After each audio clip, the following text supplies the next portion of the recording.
Marcos capítulo 2. Todos acharam, irmãos? Glória a Deus.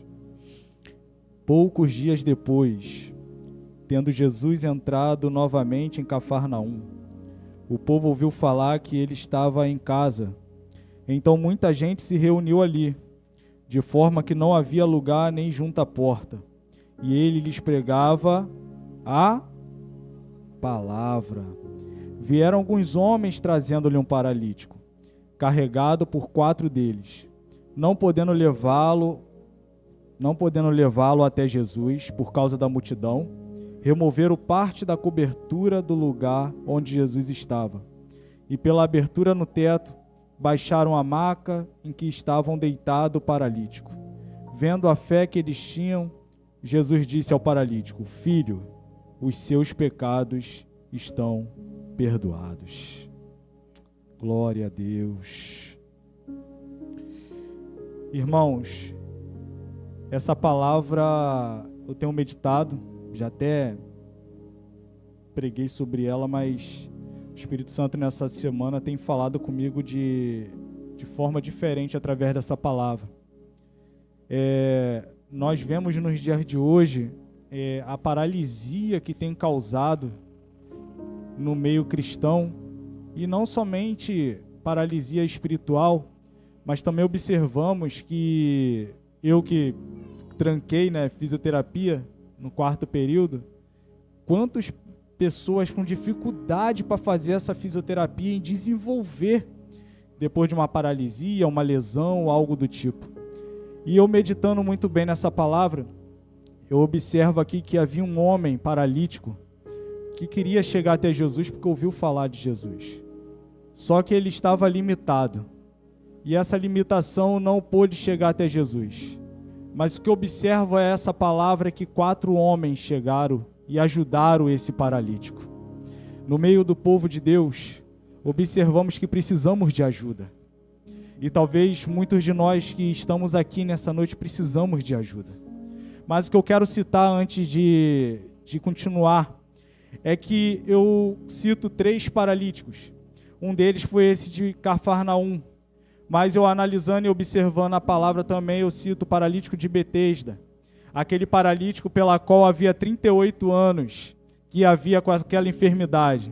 A palavra diz que enquanto as águas se movimentavam, aquele paralítico tentava chegar, mas outros chegavam primeiro. E Jesus se apresenta até aquele paralítico e pergunta, se formos observar, abra comigo aí, irmãos. Vamos passear um pouquinho na palavra. Lá em João capítulo 5.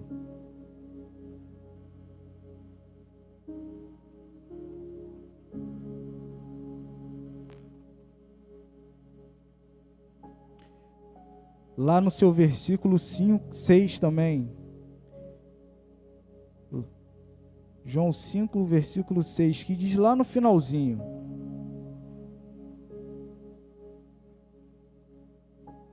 lendo 6, quando viu deitado e soube que ele vivia naquele estado durante tanto tempo, Jesus lhe perguntou: você quer ser curado? Aí a resposta do paralítico: Senhor, não tenho ninguém que me ajude a entrar no tanque quando a água é agitada. Enquanto estou tentando entrar, outro chega antes de mim. Mas se for observar, irmãos, a pergunta de Jesus é: você quer ser curado? Jesus já sabia da situação.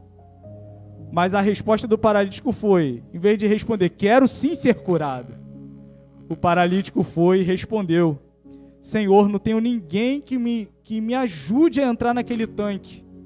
Mas só que a solução estava na frente dele e ele não enxergou. Muitas das vezes acontece isso na nossa vida. E a pergunta que eu quero fazer para os irmãos nessa noite, eu não sei se tem alguém aqui se identificando com essa palavra, mas se tiver, que tipo de paralisia você tem enfrentado? Eu quero citar aqui 3 paralíticos. O primeiro foi esse de Cafarnaum, o segundo de Betesda, e o terceiro em Atos 2, um paralítico pela qual chegava, ficava na porta formosa pedindo esmola e estava confortável aquela situação que ela estava. E a pessoa levando ele até aquela porta e ele pedindo esmola. Lá em Atos capítulo 3, e que diz assim: certo dia Pedro e João estavam subindo ao templo na hora da oração, às 3 horas da tarde. Estava sendo levado para a porta do templo chamada Formosa, um aleijado de nascença, que ali era colocado todos os dias para pedir esmolas ao que entrava no templo. Vendo que Pedro e João iam entrar no pátio do templo, pediu esmola. Pedro e João olharam para ele, e então Pedro disse: olhe para nós. O homem olhou para ele com atenção, esperando receber dele alguma coisa. Disse Pedro: não tenho prata nem ouro, mas o que eu tenho, isso lhe dou. Em nome de Jesus Cristo, o Nazareno, ande. Observamos aqui 3 paralíticos. Observamos aqui 3 paralíticos em 3 cidades diferentes. Observamos aqui 3 paralíticos em meio a situações diferentes. O paralítico de Betesda, de Cafarnaum, tinha ajuda de 4 amigos que o conduziram até Jesus. O paralítico de Betesda não tinha ninguém para ajudar, mas o próprio Jesus se apresenta até ele para curá-lo. E o paralítico da Porta Formosa estava aceitando a situação que vivenciava. Chegava até a porta, era conduzido, mas para pedir esmola, estava na frente do templo, mas aceitava aquela situação que vivia. Talvez nessa noite você está se identificando com um desses 3 paralíticos. O de Cafarnaum, que precisa de ajuda de amigos, está paralisado, ninguém está te vendo, mas tem amigos para te ajudar.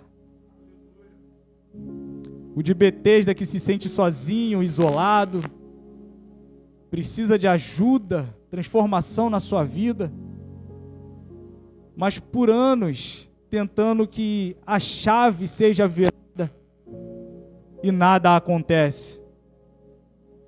Mas pode ter certeza que se você se identifica com esse paralítico, o próprio Jesus vai se apresentar e você vai perguntar para você: o que queres que eu te faça? Mas talvez nessa noite você pode se encontrar comparando com um paralítico, aquele que se encontra em frente à Porta Formosa, numa situação de conforto. Deus quer virar a chave da tua vida, mas você está confortável nessa situação. Talvez sua paralisia seja financeira, seja espiritual, seja emocional, seja física, seja profissional. E querendo expectativas do homem, sendo que só Jesus pode transformar a tua vida e a tua história. E aqueles 2 homens se apresentam como boca de Deus e fala para aquele paralítico: não tenho prata nem ouro, mas o que eu tenho eu te dou, levanta. Em meio a 3 paralíticos, 3 situações diferentes, 3 ocasiões diferentes, mas o que me chama a atenção nessa palavra é que em meio às 3 paralisias, aos 3 paralíticos, a palavra é: levanta-te. Deus tem te chamado nessa noite para te levantar. E a palavra que eu tenho para você nessa noite, através do Espírito Santo, é: eu não aceito a situação que você tem vivenciado. Como boca de Deus, estou aqui falando. Que paralisia você tem enfrentado, que tem ocasionado a sua situação e não tem alcançado a tua promessa? É necessário se levantar, se erguer, Porque a palavra do Senhor diz que levanta aquele que está caído, dá vida àquele que está morto, dá ânimo àquele que não tem mais vigor. É a palavra de Deus que está aqui nessa noite, dizendo para mim e para você: levanta-te. Oh, labachure cantará labás. Richoralarabachure cantaraio. E eu sei bem o que é isso, irmãos. Há anos atrás eu operei meu joelho. E o fato de operar o joelho, por eu ser muito ativo, jogava futebol, fazia curso em radiologia, eu era limitado porque eu usava moletas e tinha essa dificuldade. Fiquei 6 meses e minha esposa sabe a agonia que é. Uma pessoa que é ativo e eu ficava, quero levantar e não podendo levantar. A importância que é se locomover. Muitas das vezes nós não valorizamos nem a nossa saúde. Estamos falando aqui, tá falando com um homem que passou por 3 cirurgias, com 34 anos. E a última eu quase morri. A última eu fiquei 4 dias no CTI, fui reanimado pelos médicos.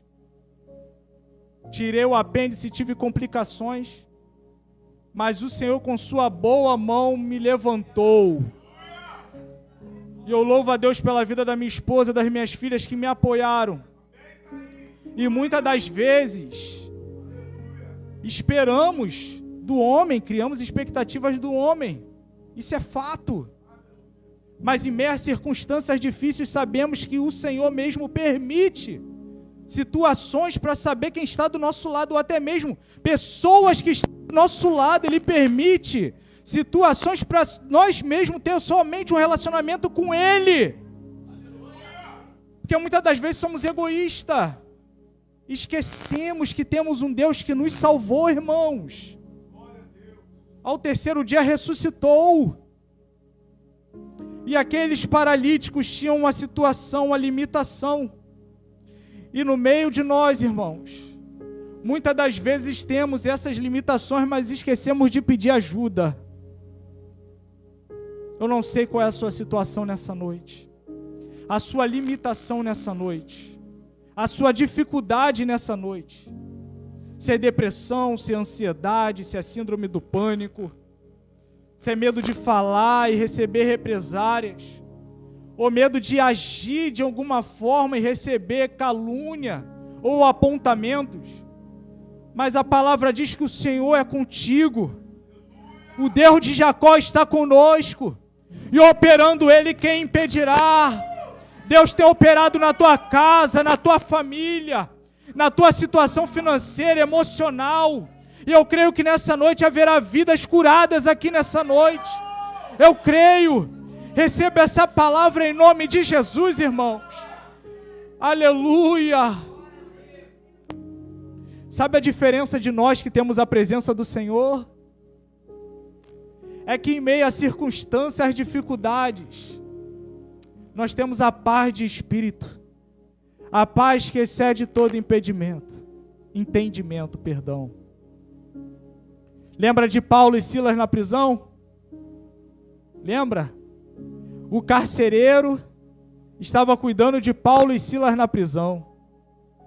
Paulo e Silas foram presos por atitudes corretas diante do Senhor. E essas atitudes levaram eles à prisão, porque ele expulsou o espírito de adivinhação de uma menina, de uma mulher. E esse espírito que lucrava aquele povo naquela época. Levaram eles até a prisão. E quando levaram eles até a prisão, em meio à prisão física pela qual eles estavam, como todo ser humano, quando estamos em limitações, muitas das vezes a nossa atitude é murmurar, reclamar, Senhor, está comigo? Mas não, como diz a palavra, eles adoraram o Senhor, oraram e adoraram o Senhor. E aquele carcereiro que estavam cuidando, ele se desesperou porque a adoração de Paulo e Silas abriram cadeias. Cadeias foram quebradas. E aquele carcereiro, por desespero, ficou com medo de morrer. Enquanto, irmãos, Paulo e Silas na prisão fisicamente estavam adorando e louvando ao Senhor, aquele homem que estava livre fisicamente, mas estava preso porque não tinha Cristo. Olha a diferença, irmãos. Quando temos Cristo em mediante as situações e as dificuldades, nós sabemos que temos um Cristo que cuida de nós. E quem está lá fora pode ter dinheiro, pode ter mansão, mas não tem a felicidade que Cristo tem, que temos em Cristo, irmãos. Talvez possa faltar alguma coisa na tua casa e muitas das vezes reclamamos, mas o que não falta na tua casa e nem na minha casa é a presença do Senhor. Labachure cantaralabás. Até semana passada nós estávamos sem geladeira. Né, amor? Sem geladeira, nossa carne estragou. É o Senhor, o que eu faço? Provedor, a gente fica preocupado. Mas aí eu resolvi colocar a mão na geladeira, a gente é maluco. Resolvi colocar a mão na geladeira, de dia a geladeira não pegava e de noite ela pegava. Aí de dia a geladeira não pegava, estava descansando. Ela trabalhava só no horário noturno e ainda cobrava ainda o noturno, adicional.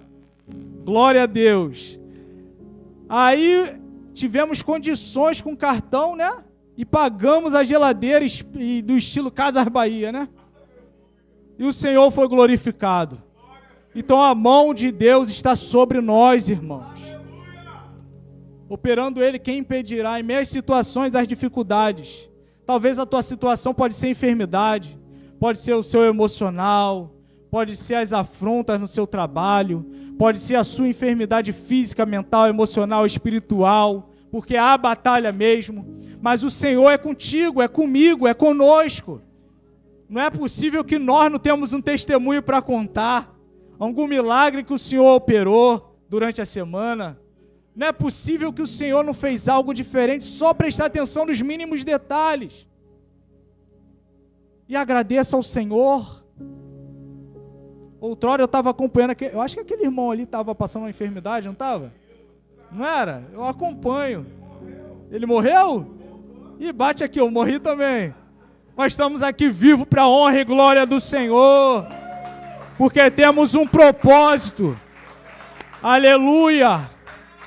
E o nosso propósito é ir de pregar o evangelho a toda criatura. Talvez estamos paralíticos até mesmo dentro da casa do Senhor. O Senhor te levantou e você só aceitou o levantar do Senhor e não fez nada. Use isso, te impulsione para resgatar vidas para o Senhor. Outrora, pastor Marco, não sei se eu te falei isso, eu fui levantado como Ogã, quando tinha 1 mês de vida. Levantado como Ogã, já fui batizar a igreja católica, batizar um monte de lugar. Mas não foi escolha minha. O Senhor me resgatou. E hoje eu estou aqui pregando a sua palavra, para a honra e glória do Senhor, evangelista da casa do Senhor. Ganhando vidas para Jesus. E para que o nome do Senhor seja glorificado.